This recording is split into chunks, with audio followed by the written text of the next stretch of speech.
Allah Subhanahu wa taala. Hari ini kita berhimpun dalam suatu acara Pasca Ramadan dengan judul Halal Bihalal. Inti halal bihalal pada dasarnya adalah silaturahmi atau silaturahim. Silaturahim itu intinya adalah merawat. Allah anjurkan dalam Al-Quran, Allah tegaskan dalam Al-Hujurat 10. Allah berfirman, A'udzubillahi minasyaitonir rajim, Bismillahirrahmanirrahim. Innamal mu'minuna ikhwatun. Sesungguhnya orang-orang beriman itu bersaudara. Fa aslihu baina akhwaikum. Maka perbaikilah hubungan di antara dua keluarga itu. Wattaqullaha la'allakum turhamun. Bertakwalah kalian kepada Allah supaya kalian dirahmati oleh Allah. Tentu masing-masing dari kita setelah berpuasa mendapatkan situasi kebatinan yang hampir sama. Ada kebahagiaan, ada kebersamaan, ada persaudaraan, ada kepedulian. Kita berhimpun di tengah-tengah keluarga, kita merasakan bagaimana kebahagiaan bersama keluarga. Bahkan yang jauh pun kadang-kadang datang.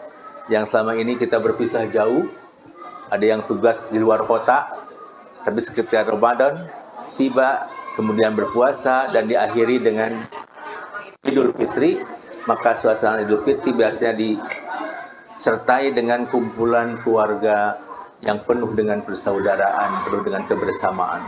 Suatu kebahagiaan yang susah dihilangkan.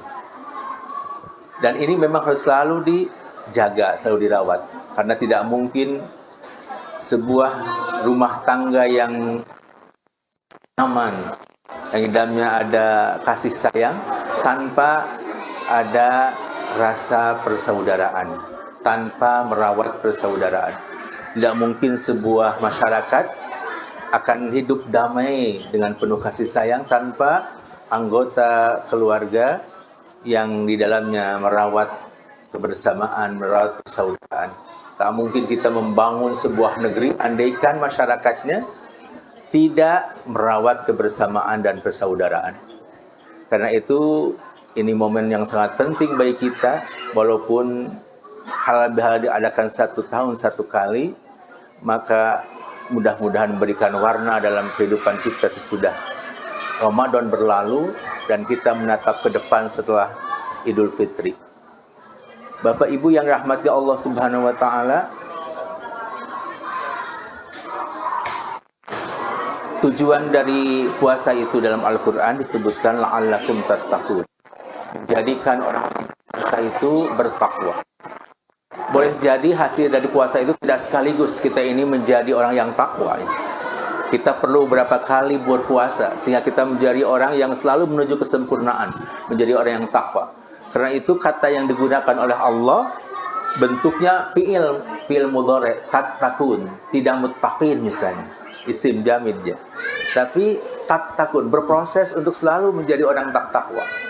Boleh jadi setelah puasa hari ini kita ada peningkatan di puasa sebelumnya. Kita meningkat dari sisi amal kebaikan misalnya 10%. Kita meningkat dari sisi bagaimana kepedulian kita pada sesama 20%. Kita meningkat di sisi merawat persatuan itu 30%. Terus berproses, tidak langsung jadi orang yang hebat. Karena itu kita berharap kita itu diberi kesempatan untuk sampai pada puasa yang akan datang, supaya kita punya kesempatan untuk berproses lagi, melakukan perbaikan lagi, mengikuti madrasah puasa lagi. La'allakum tattaqun, supaya kita pada saatnya nanti menjadi orang-orang yang benar-benar orang yang terbaik, orang yang takwa, yang nanti akan menghadap kepada Allah dengan keadaan yang terbaik. Kita ridho berhadapan dengan Allah, bertemu dengan Allah, dan Allah ridho dengan kita. Allah ridho bertemu dengan kita. Sayyidina Ali bin Abi Thalib pernah memberikan penjelasan di antara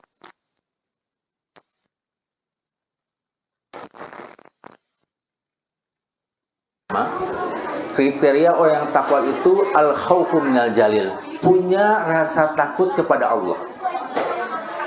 Selama ibadah puasa, kita tidak hanya dilatih untuk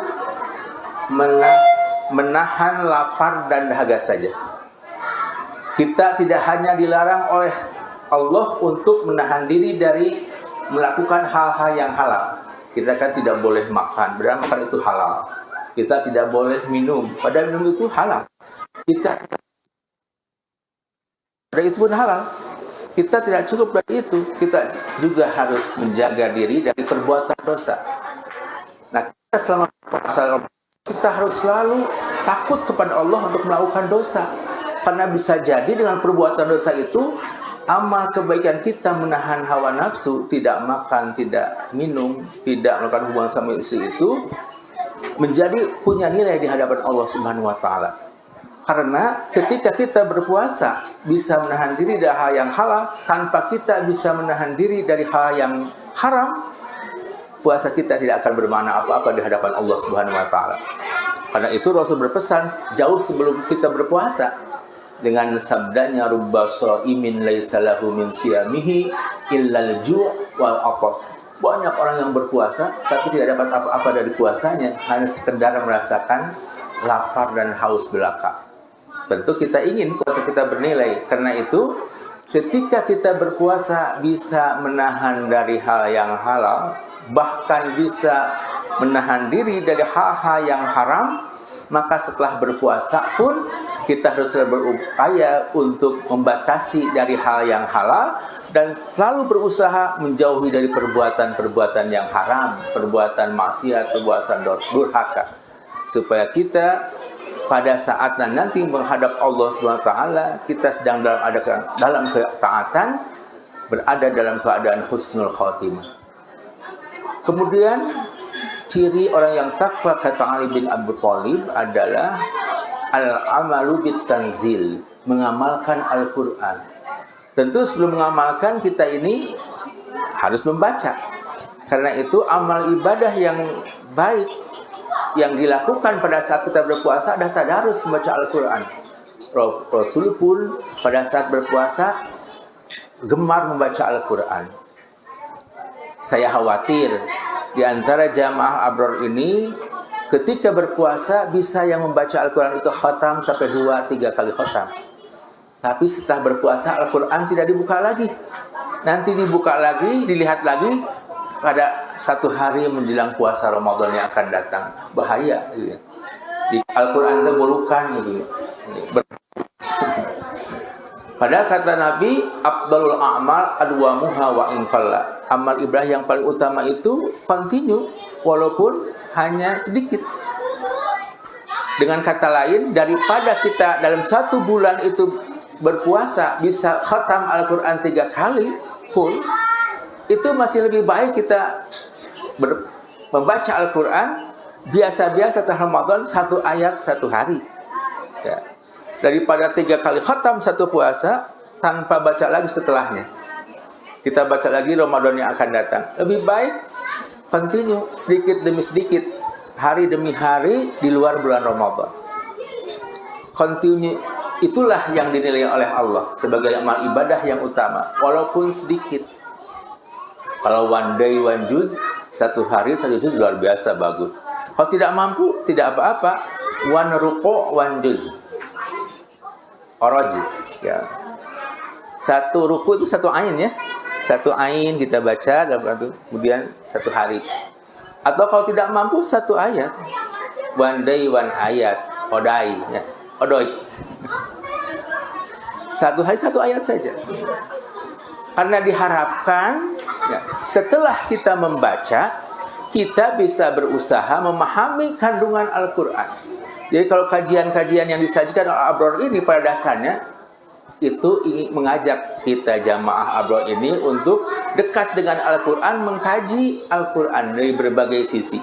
Ada kajian hadisnya, ada kajian akhlaknya, ada kajian akidahnya. Itu semua diramu. Sebetulnya intinya mengungkap bagaimana kandungan yang ada dalam Al-Quran. Dilihat dari berbagai disiplin ilmu yang bisa kita gali untuk memahami Al-Quran untuk kehidupan. Nah, setelah kita paham, tentu kita dianjurkan untuk mengamalkan Al-Quran. Sejauh yang kita mampu, apa yang kita dapat dari Al-Quran, kita amalkan. Dan ciri orang yang takwa, kata Ali bin Abi Thalib, adalah al-amalu bit tanzil, mengamalkan Al-Quran. Membaca saja sudah dengan rupa pahala yang Allah berikan, apalagi kalau kita mampu di samping memahami, mengamalkan Al-Quran. Orang yang takwa adalah orang yang selalu berupaya mengamalkan Al-Quran. Yang ketika kata Ali bin Abi Thalib, waridha bil qalil, rela ketika mendapatkan rezeki yang sedikit. Tidak selamanya Allah limpahkan rezeki untuk kita. Ada saat-saatnya kita mendapatkan rezeki yang sedikit, bahkan boleh jadi kekurangan, sehingga kita harus minjam sana sini untuk memenuhi kebutuhan kita. Allah turunkan rezeki itu sesuai dengan selera Allah. Ada kalanya Allah ingin kita dapat rezeki yang banyak, ada kalanya Allah pun menguji kita dengan rezeki yang sedikit. Tapi orang yang takwa adalah orang yang ketika diberi rezeki yang tidak banyak, yang sedikit, dia menerima. Di dalam puasa kita dilatih oleh Allah itu untuk merasakan bagaimana lapar seperti hanya orang-orang fakir, orang-orang miskin. Ketika kita beribadah kurban, kita mengajak bagaimana orang fakir, orang miskin merasa kenyang seperti kita. Sebaliknya di bulan puasa, kita diajak merasakan bagaimana lapar seperti hanya orang fakir, orang miskin yang biasa lapar. Latihan ini mengajak kita untuk selalu memberikan kepedulian kepada orang lain. Ketika kita dalam keadaan yang terdesak, dalam keadaan yang sempit, kemudian ada orang yang menolong kita, tentu kita akan senang. Begitu pula ketika orang lain, ketika mendapat kesulitan, kita tolong, mereka pun akan senang. Orang yang takwa adalah mereka yang menerima keadaan yang ketika Allah berikan rezeki sedikit, di samping didorong untuk merawat kepedulian, perhatian kepada orang lain yang mendapatkan kesulitan. Dan ini merupakan akhlak muslim yang harus dirawat. Jadi ketika kita melaksanakan Idul Fitri, kemudian kita sampai pada acara halal bihalal, di dalam halal itu ada silaturahmi, ada silaturahmi, di dalamnya ada kebersamaan, ada merawat persaudaraan. Maka akhlak muslim yang harus kita kembangkan adalah paling tidak yang pertama, merawat kebersamaan, merawat persaudaraan itu dengan cara tidak menyakiti orang lain. Kalau seandainya seseorang sudah dengan mudah menyakiti orang lain, maka kebersamaan akan pudar, silaturahim akan putus. Kalau seandainya sudah mudah orang itu mengumbar kebencian dengan mencaci orang, dengan menghina orang, dengan mempermalukan orang, maka kebersamaan akan luntur dan silaturahmi akan hilang. Dan mereka yang memutuskan silaturahmi ini adalah orang-orang yang dilaknat oleh Allah Subhanahu wa taala. Kalau kita baca dalam surat Muhammad 22:23, fahal asaitum in tawallaitum an tufsidu fil ardi wa tuqatti'u arhamakum ulaikal ladzina la'anahumullah fa asammahum wa a'ma absarahum. Maka bagaimana bila kalian itu sudah meninggalkan ajaran-ajaran Al-Quran, maka kalian itu akan membuat kerusakan di muka bumi. Mencemarkan nama baik orang, menghinakan orang itu merusak nama baik orang. Wa tuqatti'u arhamakum, dan memutuskan silaturahim. Nah, orang yang membuat kerusakan di muka bumi, memutuskan silaturahim, ulaikal ladzina la'anahumullah mereka adalah orang-orang yang dilaknat oleh Allah, fa'asammahum, Allah akan tulikan mereka, wa a'ma absarahum, dan Allah akan butakan mereka. Jadi tidak akan menerima kebenaran, sulit mendapatkan kebenaran. Ya. Itu sebagai bentuk laknat dari Allah, sehingga orang-orang itu tidak punya pegangan untuk perjalanan panjang ke depan menuju rahmat Allah. Karena itu menjaga persaudaraan itu sebutannya tidak boleh dinodai. Wa maluhu, haram hartanya, tidak boleh diambil, tidak boleh dirampas. Wa damuhu, dan haram juga darahnya, tidak boleh dilaknat Allah. Itu harus kita jauhi benar-benar. Kemudian yang kedua, tidak boleh membuka aib orang lain. Merawat persaudaraan di antara kita itu harus menjaga diri dari membuka aib orang lain. Aib itu sesuatu yang ketika akan malu.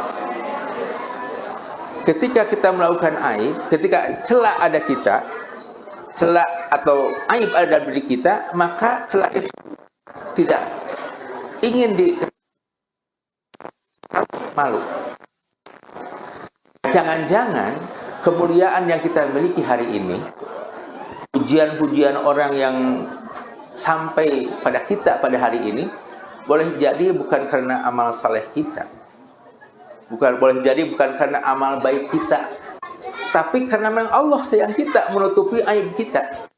Karena andaikan Allah buka aib itu, boleh jadi yang selama ini kita dipuji-puji menjadi malu, menjadi hina sehina-hinanya. Karena Allah jaga aib itu, sehingga Allah menutup orang lain untuk tahu tentang keburukan kita, dan kita bisa bebas di tengah-tengah sesama kita. Andaikan aib itu berbau, boleh jadi orang lain tidak mau mendekati kita karena kita terlalu banyak kesalahan keburukan yang berbau itu. Karena itu ketika kita tahu ada orang-orang yang menutupi aib kita, kita akan senang. Kita tidak boleh mengumbar aib orang lain. Ya. Ketika senang aib kita ditutupi oleh orang lain, maka kita pun tidak boleh mengumbar aib orang lain. Kalau kita menutup aib orang lain, maka Allah akan menutup aib kita. La yasturu abdun abdan illa satarahullahu yaumal qiyamah. Kata Rasul, tidaklah seorang hamba menutup aib hamba yang lain kecuali Allah akan menutup aib-aibnya kelak di hari kiamat. Kemudian satu lagi, paling tidak dari sikap akhlak muslim yang harus dirawat untuk menjaga merawat kebersamaan, persaudaraan, yaitu peduli. Dengan latihan puasa selama Ramadan ini, sebenarnya kita dilatih untuk selalu peduli kepada orang lain. Ketika kita membantu orang lain di dunia, maka Allah pun akan membantu kita di dunia dan akhirat. Ketika kita memberikan kemudahan terhadap kesulitan orang lain, maka Allah pun akan memudahkan kebutuhan kita di dunia dan akhirat. Itu hadis yang sangat terkenal, kata Nabi, man nafasa an mu'minin kurbatan nafasallahu anhu kurbatan min kurabi yaumil qiyamah. Barang siapa membantu menghilangkan kesulitan orang lain di dunia, maka Allah akan hilangkan kesulitan dari berbagai kesulitan kelak di perjalanan panjang akhirat yaumil qiyamah. Man yassara ala mu'sirin yassarallahu fid dunya wal akhirah. Barang siapa memberikan kemudahan atas kesulitan seorang muslim di dunia, maka Allah pun akan memberikan kemudahan bagi setiap muslim di dunia dan akhirat. Wallahu fi aunil abdi ma damal abdu fi auni akhi. Allah akan selalu menolong hambanya selama hambanya menolong orang lain. Kalau seandainya kita biasa merawat kepedulian, bagaimana kita selalu menjaga tidak membuka aib orang lain, bagaimana kita selalu berusaha tidak menyakiti orang lain, maka kebersamaan, persaudaraan, silaturahim akan tetap terjaga. Dan ini yang akhirnya akan melahirkan keberkahan hidup kita dari Allah Subhanahu wa taala. Nah, yang terakhir kata Ali bin Abi Thalib, kriteria orang yang takwa itu adalah wal isti'dadul yaumir rahil. Mempersiapkan diri dengan berbagai amal kebaikan untuk membekali diri dalam perjalanan panjang kehidupan akhirat. Di dalam berpuasa kita selalu dianjurkan untuk melakukan amal-amal baik yang harus selalu kita rawat setelah puasa selesai. Di dalam puasa kita selalu didorong untuk semangat untuk qiyamul lail, beribadah malam. Alhamdulillah kita laksanakan tarawih. Bahkan malamnya kita tahajud. Boleh jadi kita salat hajat, kita salat taubat, kita akhiri dengan salat witir. Itu harus kita jaga, kita rawat setelah Ramadan. Karena kita butuh kelak dengan amalan-amalan yang bisa menyelamatkan perjalanan panjang kita di depan akhirat. Kita akan memasuki alam barzah. Alam antara alam dunia dan akhirat. Di sana setiap orang akan membutuhkan doa-doa dari ahli warisnya, dari saudaranya yang masih hidup. Ketika orang berada di alam barzah, laksana dia berada di ruangan kaca yang besar. Kemudian dia bisa menatap bagaimana perilaku ahli warisnya ketika hidup, yang masih hidup di dunia.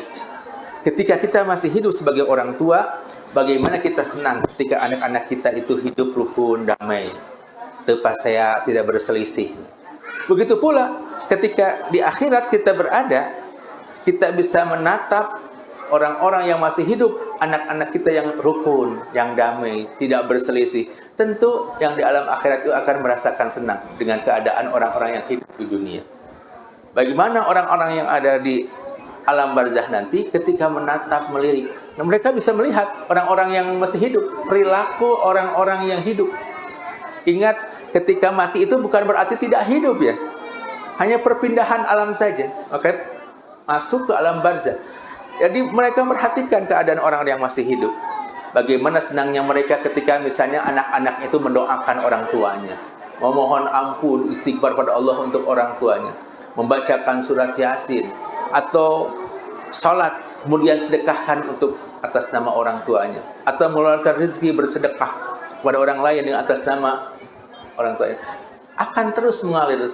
Itu sebagai bagian dari bentuk waladun salihun yad'u lahu, anak yang saleh yang mendoakan.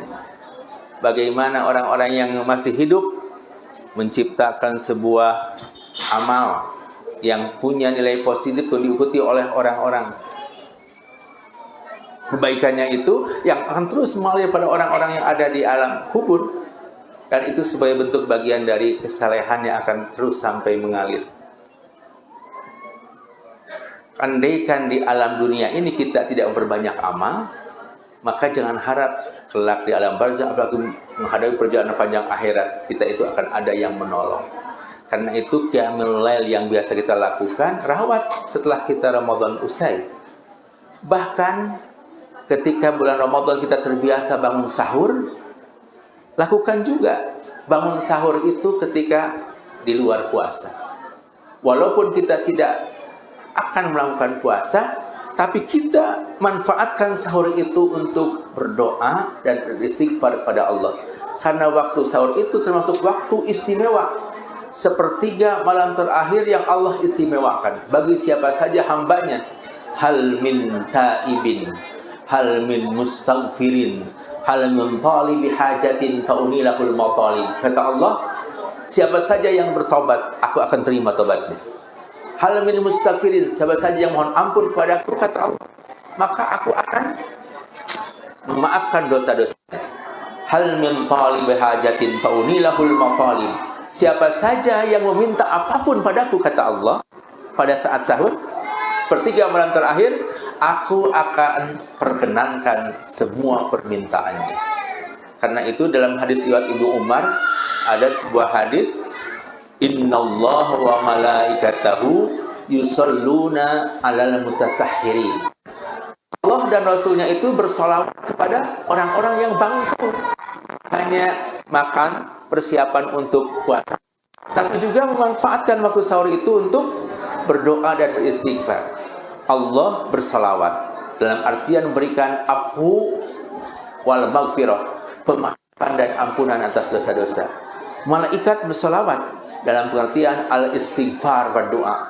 Malaikat memohonkan ampun pada Allah atas dosa-dosa yang bangun sahur, berdoa, beristighfar, dan malaikat-malaikat mendoakan.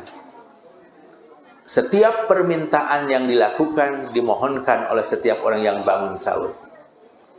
Makanya setelah usai Ramadan, sahur harus selalu dilakukan. Kalau tidak berpuasa, kita gunakan untuk berdoa dan beristighfar. Wabil ashari hum yastaghfirun. Itu tanda orang yang takwa, yang mendapatkan nikmat anugerah surganya Allah adalah mereka-mereka yang waktu sahur selalu istighfar. Di samping tadarus Al-Quran, qiyamul lail, kita juga di sepanjang Ramadan selalu i'tikaf, terutama di 10 hari terakhir. Setelah Ramadan, i'tikaf terus kita rawat, kita jaga. Apalagi kalau ke haji misalnya di rumah, istrinya berengut wae ning ka masjid. Dan daripada pas saya, ya, ning ka masjid i'tikaf ibadahnya. Jadi kita tidak pusing juga. Mudah-mudahan pulang dari masjid istrinya tersenyum kembali. Luar biasa. Ya, i'tikaf. Jadi jangan selalu i'tikaf itu dianggap pada bulan puasa Ramadan saja. Di hari akhir 10 hari terakhir Ramadan saja. Di luar Ramadan pun harus beriktikaf. Manfaat i'tikaf ketika Ramadan menjaga supaya ya puasa kita terjaga. Karena menjauhkan diri dari hal-hal sifatnya duniawi. Sehingga ibadah puasa kita lebih terjaga. Nah, sebenarnya menghindar dari perbuatan dosa. Setelah Ramadan pun kita berusaha i'tikaf walaupun hanya sebentar, digunakan untuk ibadah, di samping menghindarkan dari perbuatan dosa, kita manfaatkan untuk tafakur. Bertafakur itu, merenung itu sesuatu amal yang sangat istimewa dalam ajaran agama kita. Bahkan dalam sebuah hadis at-targhib itu, jadi tafakur 1 jam itu lebih baik daripada ibadah 100 tahun, ada yang 1 tahun gitu ya. Saking nilai tafakur itu luar biasa. Karena ketika merenung akan kekuasaan, tanda-tanda kekuasaan Allah, maka kita akan lebih mencintai Allah. Ketika kita merenungkan bagaimana ciptaan-ciptaan Allah, kita akan menambah kecintaan atau keimanan kepada Allah. Ketika kita merenung terhadap nikmat-nikmat Allah, paling tidak kita akan bertambah rasa syukur kita kepada Allah. Ketika kita mentafakuri ancaman-ancaman yang Allah berikan kepada setiap pendosa, kita akan merasa takut untuk melakukan dosa. Ketika kita merenungkan janji-janji Allah yang berikan kepada orang-orang yang taat, kita akan meningkatkan ketakwaan ibadah kepada Allah Subhanahu wa taala. Ketika kita merenungkan kecerobohan kita dalam beribadah kepada Allah, tentu kita akan menambah rasa takut untuk melakukan dosa kepada Allah, kemaksiatan kepada Allah Subhanahu wa taala. Jadi i'tikaf itu penting.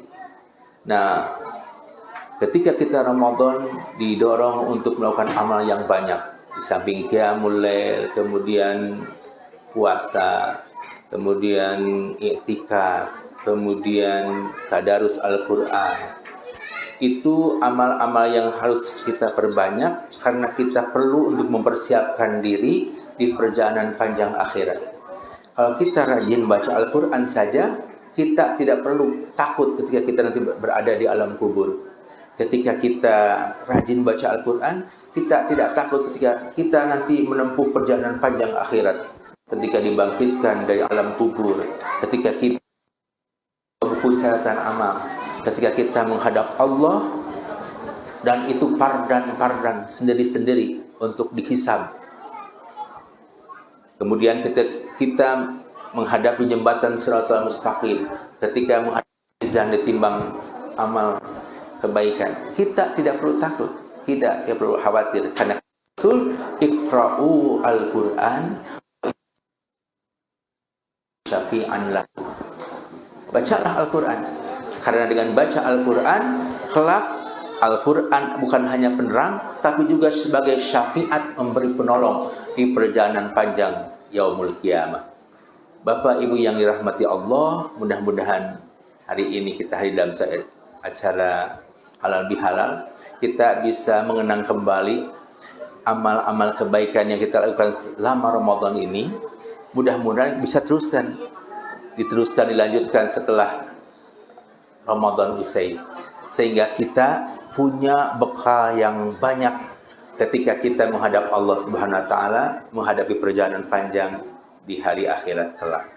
Dan mudah-mudahan kita tetap merawat kebersamaan, merawat persaudaraan, merawat kekeluargaan, merawat silaturahim kita, agar semua jamaah al-abror yang kita cintai ini dalam perjalanan panjang menjelang bertemu dengan Allah dan menjelang menghadapi perjalanan panjang akhirat selalu ada dalam naungan rahmat Allah Subhanahu wa taala. Sebagaimana Al-Hujjat sampaikan, la'allakum turhamun. Amin ya rabbal alamin. Assalamualaikum warahmatullahi wabarakatuh.